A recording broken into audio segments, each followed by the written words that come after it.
Okay, again, thank you everyone for tuning in. As always, we're going to start the update with a prayer for those who are captured in Gaza, especially the children, the babies, the women that are there, the elderly that are completely helpless, of course the men and some soldiers even that are captured over there. So we wish them well, wish God to give a lot of mercy to them, and we shall see them very soon healthy in Israel.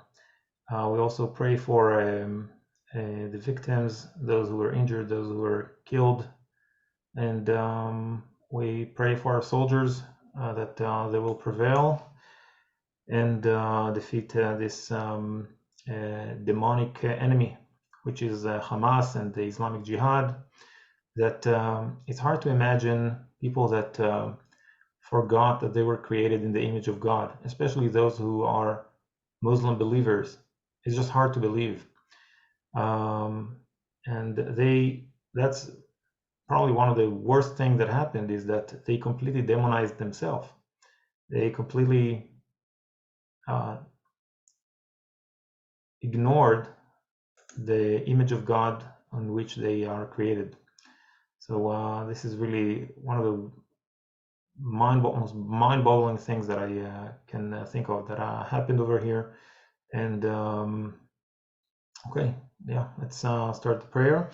We're reading one psalm every time. This is Psalm 5 that we're in. I'm going to read it in Hebrew. Maybe it's too small, so just sorry, but I'll just read it in Hebrew, Psalm chapter 5. למנצח אל הנחילות, מזמור לדוד. אמרי האזינה אדוני, בינה הגיגי. הקשיבה לכל שבעי, מלכי ואלוהי, כי אליך אתפלל. אדוני בוקר תשמע קולי, בוקר אערך לך ואצפה. כי לא ילחפץ רשע אתה, לא יגורך רע, לא יתייצבו הוללים לנגד עיניך. שנאת כל פועלי אבן. תאבד דברי כזב, איש דמים ומרמה יתעב אדוני. ואני ברוב חסדך, אבוא ביתך, אשתחווה אליך על קודשך, ביראתך. אדוני נחני בצדקתך למען שוררי, הישר לפני דרכך. כי אין בפיהו נכונה, קרבם אהבות, קבר פתוח גרונם, לשונם יחליקון, האשימם אלוהים, יפלו ממועצותיהם ברוב פשעיהם, הדיחמו כי מרובך, וישמחו כל חוסה בך, לעולם ירננו, ותסך עלימו ויעלצו בך ובשמך, כי אתה תברך צדיק, אדוני קצינה, רצון תעטרנו. I'll just jump to verse 7, I guess. No, I guess it's 6. You destroy those who tell lies, the bloodthirsty and deceitful, you, Lord, detest. Right? So just highlighting this one. But again, these are the songs of King David, which is a king, a messiah, a musician, a prophet, and I think the teacher of the entire world what faith is. So we should take these words to heart. I want to start with the update. I think it's a bit longer than the usual, but many interesting things happened, and I wanted to share those with you. So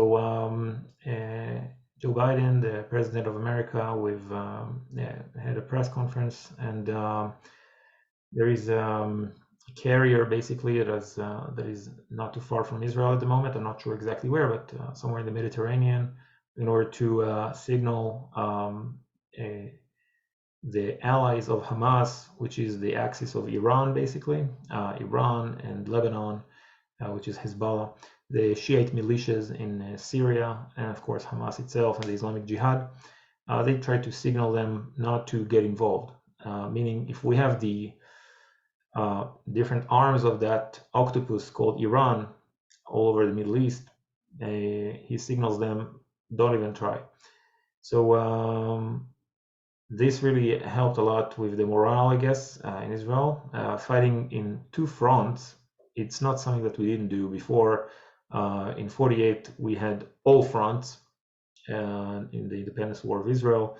In 1967, the Six-Day War, also three fronts, Jordan, Syria, and Egypt. In 73, two fronts with Syria and Egypt. So it's not like Israel is not familiar with the concept of multiple fronts. It is familiar with that. It's just something that will be very difficult to do when the enemy, meaning Hamas and Hezbollah, is targeting targeting civilians. Okay, so again, in all the wars that I mentioned before, beside of maybe 48, but 67, 78, 67, 73, we're talking about soldiers that were on the front, and they are the ones that were targeted the most. Not this war. We have 1,200 casualties, and I think it's anywhere between 80 or 90% civilians. This is really unprecedented. It's a real slaughterhouse that was created by these terror groups, and Hezbollah would do the same. If without this signal, well, maybe they will do it anyway, but at least we have this very serious military support of America right now. They are literally only target civilians. They focus on the civilians. They want to hit the civilians, and that's something that we're familiar with. It's not a new concept here since the 60s, 70s, and even 1948. But 60s, 70s, terror groups don't have any problem with aiming and focusing and targeting civilians.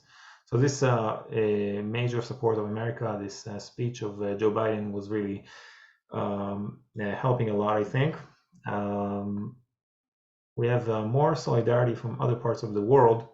I saw this photo from Rome. What you see over here is Titus Arch in Rome. Titus Arch, if you're not familiar with, is the arch that was built by Vespasian and his son Titus, which was later both of them were Caesars of Rome. So Titus was the military commander of the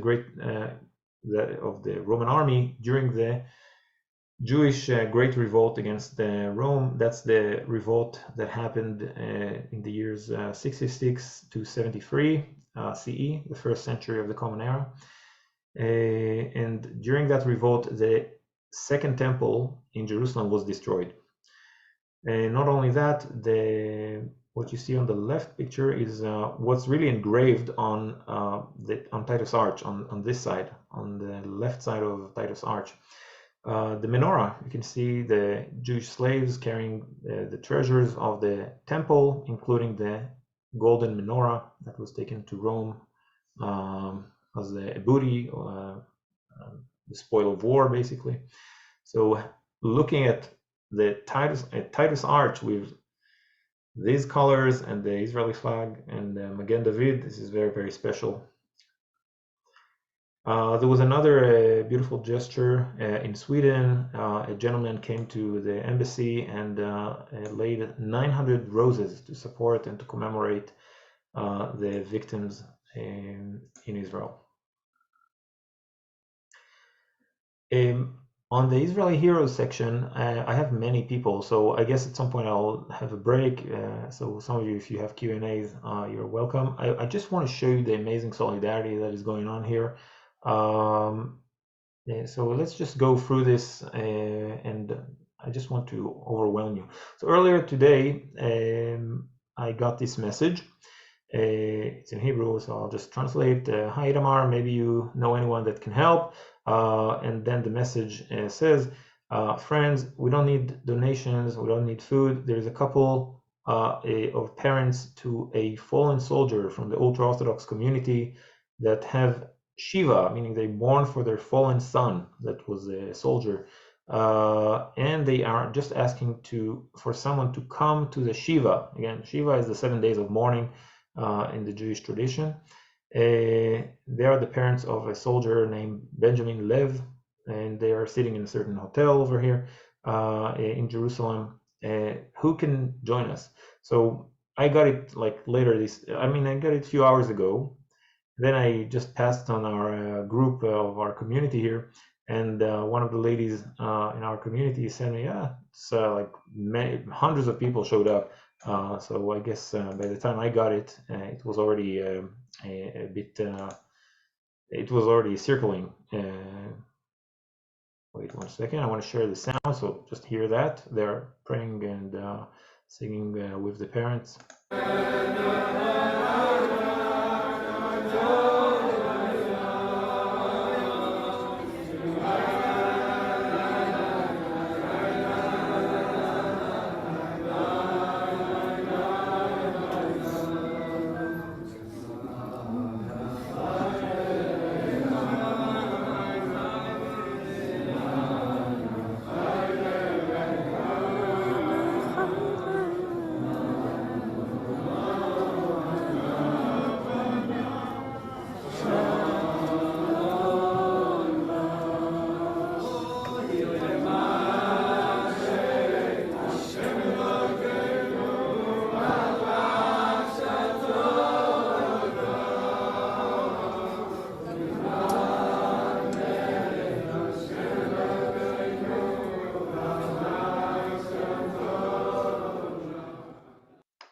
Yeah, so they're just amazing to see the solidarity. Amazing, brave women. One is the fallen soldier Alina Parvosodova. She's from, I didn't understand if she's from Russia or Ukraine, but she's a daughter of Jewish migrants from the former Soviet Union, and she looks very gentle, so their friend said, but she was very, very strong. She was a martial art master, and she was actually fighting terrorists until the very end in order to protect her soldiers. She was a captain, if I remember correctly. She was a captain. So this is Alina, the ginger one, and another unbelievable story is the story of this lieutenant colonel, which just gave birth 2 weeks ago, and on Saturday, meaning on the day of the attack, she was already in the operation room, and she was pumping milk for her newborn daughter, 2 weeks old. And there is a military driver that sends the pumped milk, breast milk, to the father at home. Okay, so that's what's going on here. A couple that had to cancel the wedding because of the attack. They didn't want to give up the wedding, and Asaf, the gentleman over here, and Rotem, that's his wife over here, they were supposed to get married, but they had to cancel it again because of the attack. He got drafted, but they didn't want to really cancel it. So what they did is they celebrated at the military base at the front, very close to the front lines. And the father of Asaf is a rabbi, and he actually he was conducting the wedding and blessed them. And he said that this is really amazing. He said that this is our answer for this murderous enemy. We will continue to build families and bring children to the world, bring life to the world, and continue to live. So really amazing. Donating blood by the masses. So this is a picture from a community member of mine. This is just from like 5 minutes from where I live. The arena, the basketball arena. Everyone's donating blood for the war effort. So that's what you see here. A righteous woman is Angeline from the Philippines. She was a caregiver of a woman called Nira, an older woman called Nira, I can't remember if it's Kfar Aza or one of the kibbutzim near Gaza that were attacked, and she could leave, but she didn't want to. She wanted to stay next to the woman Nira that she took care of, and she was killed with her. So this is Angeline, a real righteous woman. This is from earlier today. I'm like doing things around here, and I saw this group of teenagers collecting all kinds of supplies and equipment to send to the soldiers or to different families. I didn't ask them exactly, but I've seen it many times, and that's another thing that is going on. Everyone is like joining the effort. Yesterday at 9 p.m., there was an initiative to sing Hatikva, the Hope, which is our national anthem, sing Hatikva from the balconies. So this is specifically in Ashdod, what you see here, but it was all over the country, but this is in Ashdod. It's a city in the southern coastline of Israel, also been bombarded a lot with Hamas rockets. So in the video, you basically see them turning on and off the lights and singing loudly, singing again Hatikva, our national anthem, the Hope. This is up in the north, in the Galilee. Druze woman feeding the soldiers, and she just wanted to spoil them, and she was quoted saying, "They're like my children, we are proud of them." So really amazing. The Druze, if you're not familiar with, it's a very special religious community in the Middle East, in Israel, Lebanon, Syria, and I think a little bit even in Jordan. Very unique group. They are connected spiritually to their to Jethro. So read about them, learn about them. They're very special people, and they're extremely loyal to every country they live in. So the Druze in Israel are joining the army, serving in the army, serving in all walks of life, really, but very special people. As I was driving by earlier, there was this cute guy giving over flags to lift the morale. It was an initiative that was going on here. I understood that maybe even the Ministry of Transportation is involved. I didn't confirm that, but the idea is that we have people giving flags to lift up the morale, and that's what's going on here. So hooray to him. This is from one of my neighbors.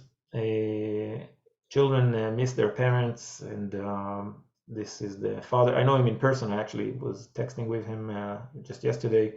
So that's her father. This is his daughter, of course, drawing that, and that's her father with hearts around him. So really not easy, not easy. Many hundreds of thousands of people were drafted, so that's what you see.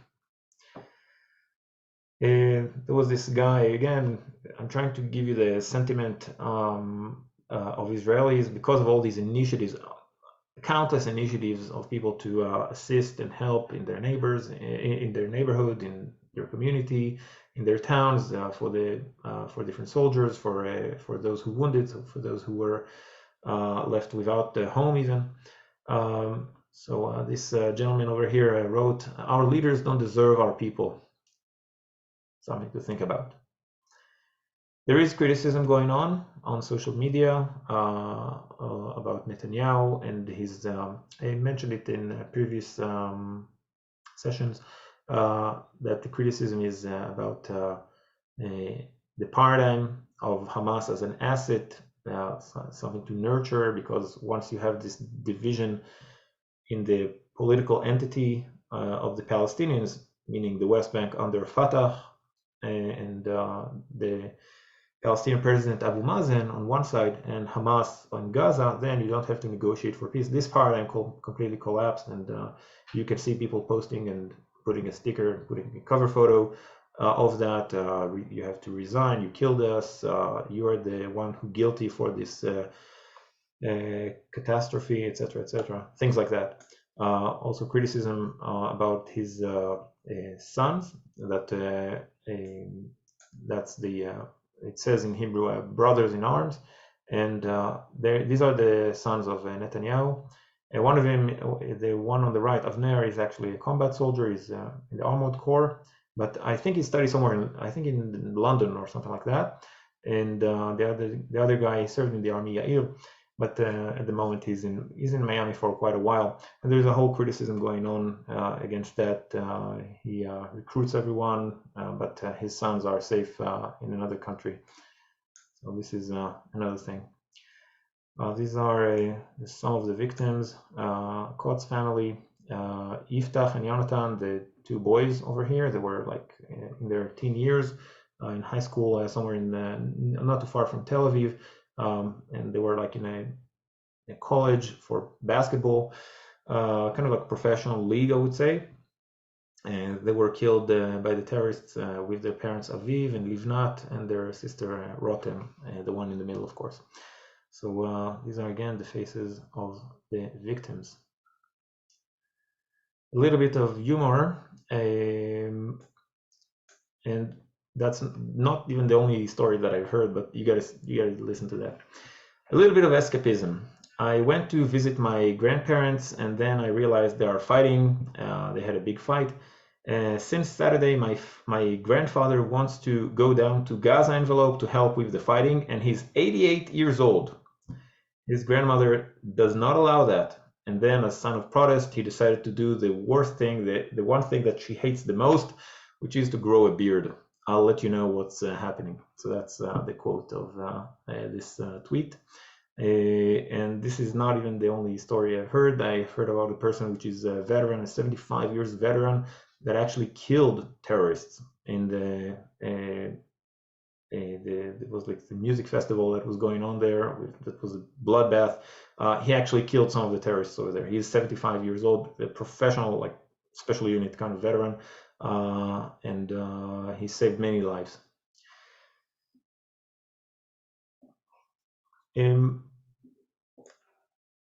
I guess it was 2 days ago or 3 days ago that I mentioned the unbelievable story of Rachel Rachel from Ofakim, which actually was held hostage with her husband. With 5 terrorists actually held them at home, and there was some kind of a SWAT team that was starting to negotiate with the terrorists. And one of the things that Rachel did was to keep feeding the terrorists and distracting them and all that.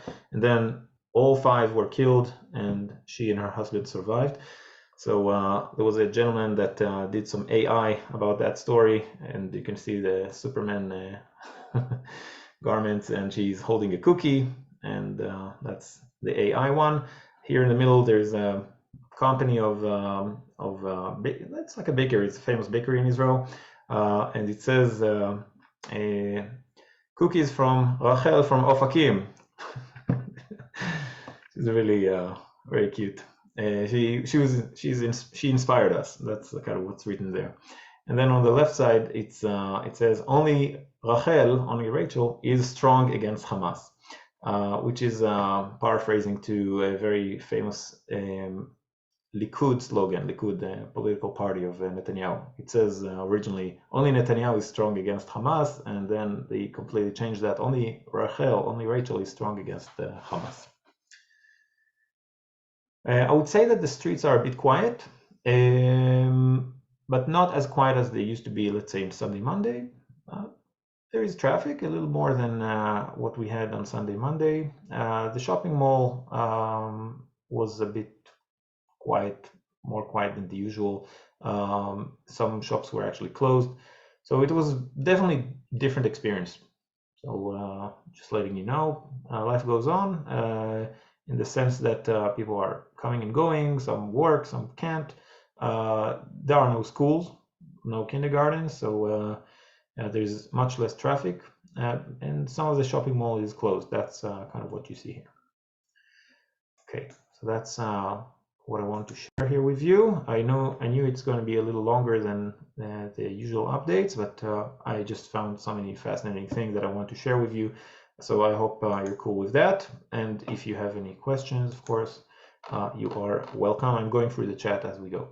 The White House in DC was lit with the blue and white colors of the Israeli flag. Thank you, Emily. The House of Representatives has just voted Steve Scalise, the House Speaker, too.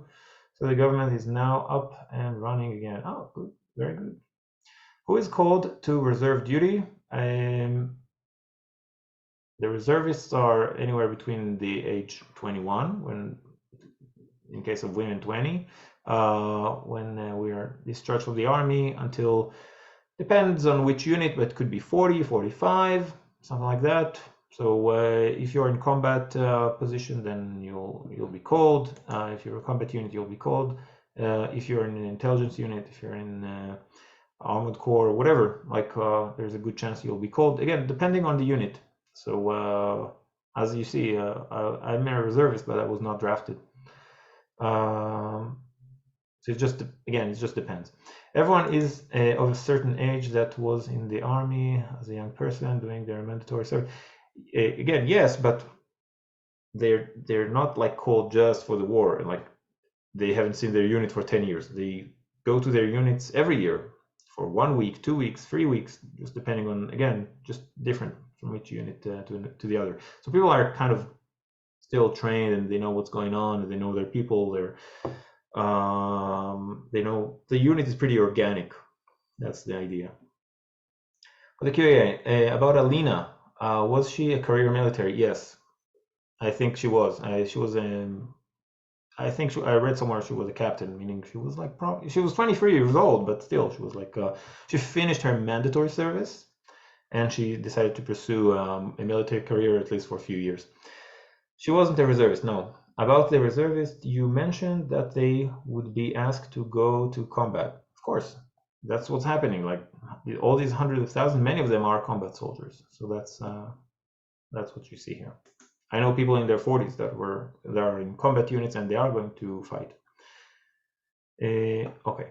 Again, I just read the chat, but if you guys have more questions or anything you want to ask, you're welcome.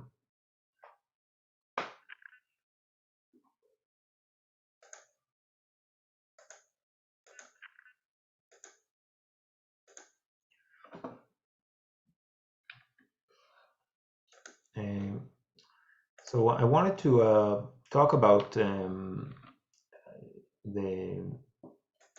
my Torah study, let's say, for today is in the book of Ezekiel. I want to show you that. This is a very famous messianic chapter about, I'm reading from Ezekiel 38. It goes like this. The word of the Lord came to me. Son of man, set your face against Gog of the land of Magog, the chief prince of Meshech and Tubal. Prophesy against him and say, this is what the sovereign Lord says. I am against you, Gog, chief prince of Meshech and Tubal. I will turn you around, put hooks in your jaws. Not necessarily hooks, I think the thorns is more appropriate translation. In your jaws, meaning you will die, and bring you out with your whole army, your horses, your horsemen, fully armed, and a great horde with large and small shields. All of them brandishing their swords. And then look at the coalition of Gog. Number one is Persia. Okay. So the interesting part about it, if you don't see where I'm reading, that's the part that I was reading, okay, until verse 5. So I'm focusing just on verse 5 right now. The coalition that will attack Israel in that war is led by Persia. Okay. Very interesting. Iran is Persia. And what's more interesting is that when Ezekiel is prophesying, at first he's in Babylon, but he actually witnessed, he lived long enough to learn about the Persian Empire and Cyrus, that basically allowed the Jews to come back, allowed the children of Israel, those who survived, the remnant of Judea, allowed them to go back to in the land of Israel to rebuild the temple. So at this point in time, when Ezekiel is prophesying, Persia is actually an ally and a friend and a superpower that backs the children of Israel. But even then, he says, no, don't be misguided by what's going on today. Yes, Cyrus is great. He's supporting the Jewish people to come back to the land of Israel from the Babylonian exile. But one day, Persia will give us a lot of trouble. Okay? Then they give the whole list of names.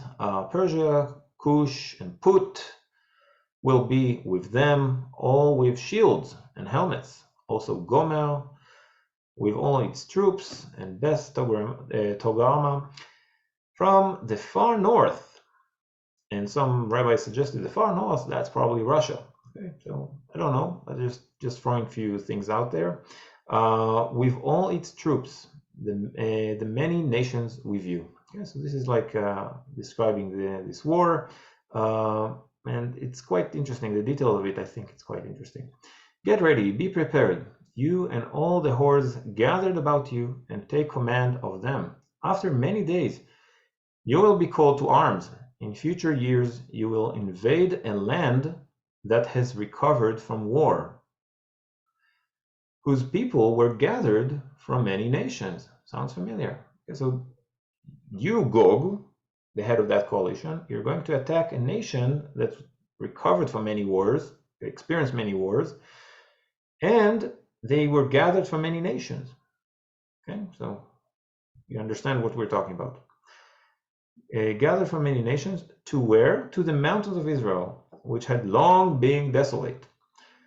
They had been brought out from the nations, and now all of them live in safety. So at the moment that you feel safe in Israel, then you have to start worrying. Some of you have been with me in the previous sessions. I was talking about the book of Judges, chapter 3, that God doesn't like the idea that we'll be too quiet, because he wants us to keep training in the army. Again, Judges chapter 3, you can check that out. You and all your troops and the many nations with you will go up, advancing like a storm. You will be like a cloud covering the land. This is what the sovereign Lord says. On that day, thoughts will come into your mind, and you will devise an evil scheme. You will say, I will invade a land of unwalled villages. Okay? This is Ezekiel prophesying for, 2,600 years ago, 2,600 years ago. You will say, I will invade a land of unwalled villages. I will attack a peaceful and unsuspecting people, all of them living without walls and without gates and bars. I will plunder and loot and turn my hand against the resettled ruins and the people gathered from the nations, rich in livestock and goods, living at the center of the land. Sheba and Dedan and the merchants of Tarshish and all her villages will say to you, have you come to plunder? Have you gathered your hordes to loot, to carry off silver and gold, to take away livestock and goods, and to seize much plunder? Therefore, son of man, prophesy and say to Gog, this is what the sovereign Lord says. In that day, while my people Israel are living in safety, will you not take notice of it? You will come from your place in the far north, you and many nations with you, all of them riding on horses, a great horde, a mighty army. You will advance against my people Israel like a cloud that covers the land. And that's kind of what I referred to earlier, the idea that the fact that Biden sent a carrier to the Mediterranean near us to signal those who are surrounding us in Lebanon, in Syria, and Iran, and further more distant, of course. In days to come, Gog, I'll bring you against my land, so that the nations may know me when I am proved holy through you before their eyes. So when I defeat you, Gog, then the nations will know me.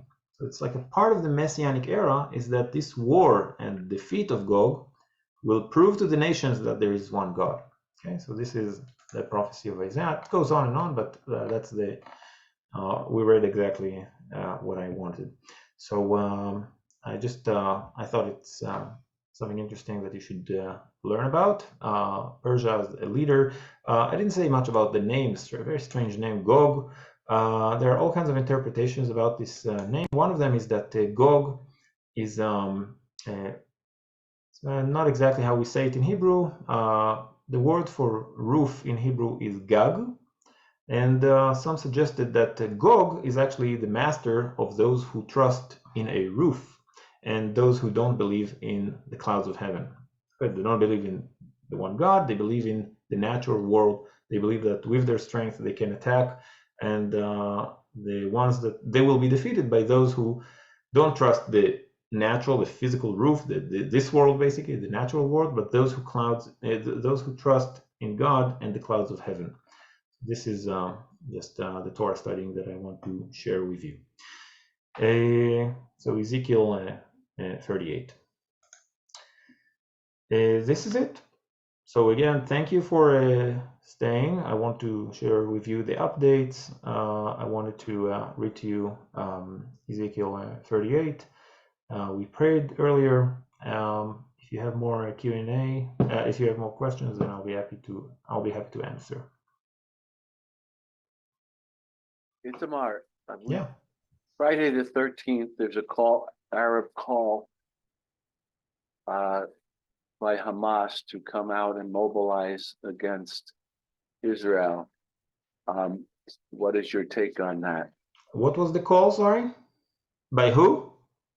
Mobilize of the Arab and Islamic world to come and support Hamas. What is being done? And you know,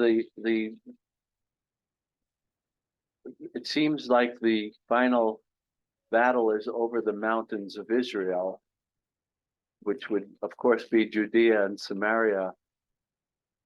So, you know, you're going to take care of the edge of the terror, but what about the internal terror that continues within the Palestinian Authority? Yeah, so just one question. Who was calling for this mobilization? That's the one part I missed. Hamas. Hamas. Okay. Yeah, that's very typical. Again, these are the type of things I remember as a child. So when I understood that when you experience certain things under the age of 12, it's become a part of your it's like routine. So this is not something scary even. So I'll just say I'm not impressed by that. I'll say that this mobilization that you're talking about, we've been hearing that since forever, basically. And 1.7 billion Muslims, indeed, they could do a lot of damage. That's a whole swarm of people that could storm. But it didn't happen for whatever reason. Yeah, so I'm not impressed by that. But what you're asking is that like this final war is not supposed to happen in the fields of the western desert, of the western Negev, but on the Judea and Samaria. Yeah, so I don't know. I don't have anything smart to say about that. I just, personally, I think we are living in a Messianic era since the children of Israel were gathered in 1948 and established a sovereign country. But how exactly things unfold, it's not like I read the newspaper and then I look at the book of Jeremiah or something like that. I'm just I just know of these messianic passages that I was interested in sharing with you, and it's just interesting to see that at least a very prominent member of that coalition, if not the leader of that coalition, is actually Persia. It's actually written in the book of Ezekiel. So yeah, I'm not trying to go too far with that. So if the details don't match, Paul, then I guess we'll just have to wait, okay? Well, I think there's a lot. There's a lot that is matching. Oh yeah. But I'm just not trying to fit everything perfectly. I'm just saying, okay, let's be familiar with that. Thank you, Paul. I'm going to the chat for a second. There is one God, meaning no more religious wars. Is this the prophecy? Not here. I guess Julie's writing. It's true what you said, but there are passages that are more clear about it. Famously, Isaiah 2 speaks about it.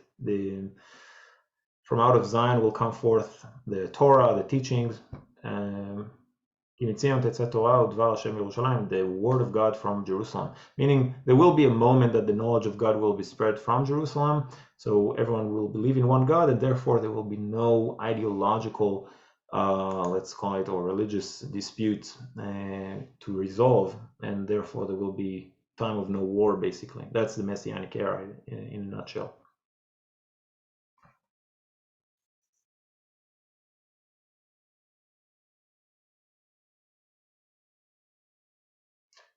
Yeah, Janelle just added that.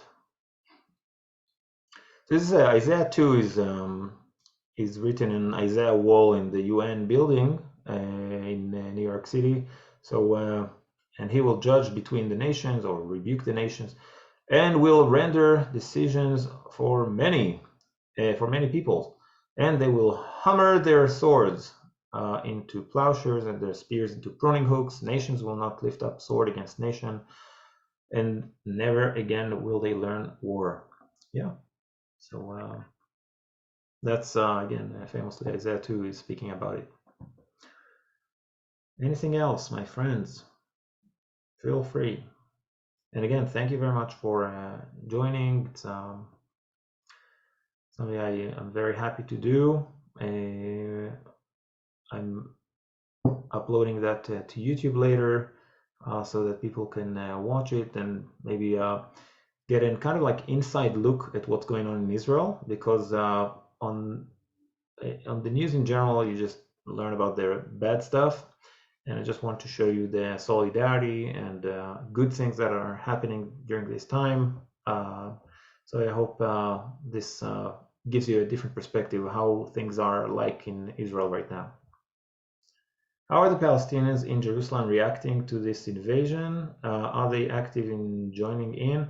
I didn't see that they're active in joining in. I know that in Silwan, which is near the old city of Jerusalem, there was some, whatever, minor, I'm not even sure if it was riots. To be honest, I'm not even sure what was going on over there, but it seems like a very small scale.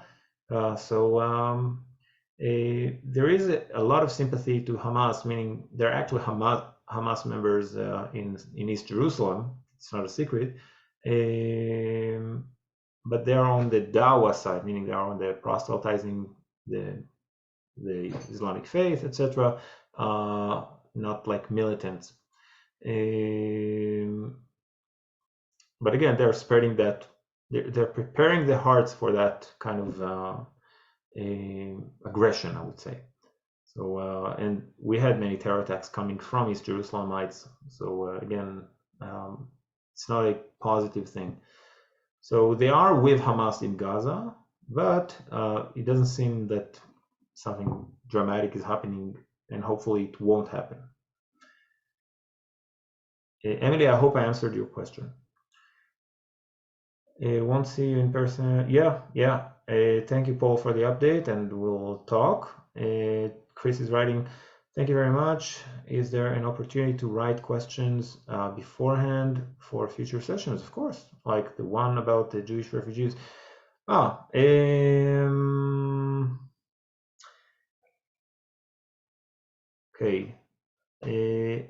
Chris, it's a very good thing that you said that. Do you have a specific, okay, let me just do it this way. So it's like a whole topic. It's like a whole session about more than one session, I assume. But the Jewish refugees from the Islamic world. This is my family we're talking about. Okay, so they never saw themselves as refugees. Okay, not my family members anyway. Maybe in other families they felt like they're refugees, especially in Iraq and Egypt. Maybe there they felt more like refugees. Maybe they didn't want to go and they were forced to go. But in many places they kind of wanted to migrate to Israel. So at least in my family, the term refugees is not very appropriate. It's like a little strange. None of my uncles will, and they grew up in Morocco. Some of them were in their 20s, well in their 20s, when they came from Morocco in 1960s, and none of them ever looked at themselves as a refugee.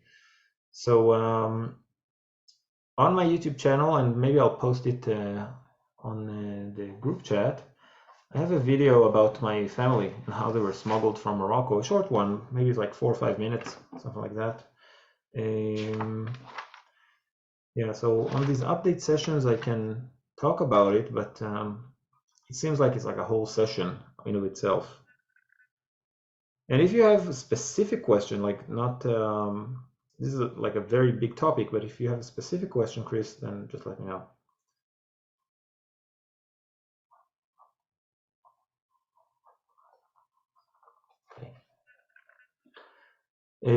Andrew, hi, thank you for tuning in. Thank you so much for this and for the recordings. It's hard to be present for all of your Zoom meetings, but it's great to be able to see them on YouTube. Very good. So I see that it is useful after all. Anything else, my friends?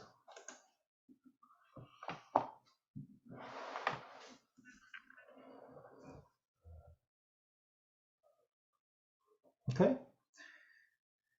So thank you again. It's very helpful for myself and I guess for some of you or some of the people who watches on YouTube later to have these sessions to get a look of a local on the situation. I'll try to again, I'm trying to reflect what is happening here, what I hear on the street, what I see a little bit on social media, which whenever I can get a chance to get some updates. And most of all, again, I said that multiple times, don't watch the news too much. It's really horrific and it's stressful and it doesn't help. So focus on the positive things, whether it's prayer, whether it's educating yourself, like really educating yourself about the conflict and not just about, like watching news is not education. It's just creating stress.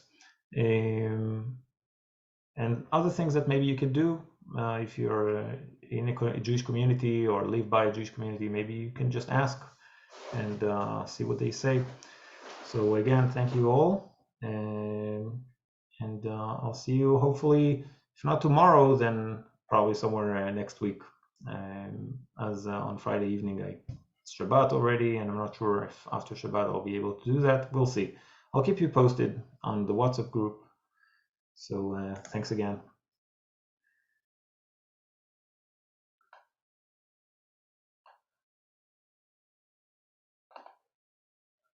Thank you, Emily and Grace.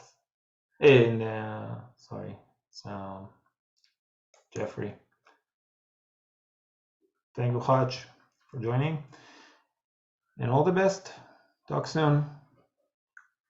Bye bye for now.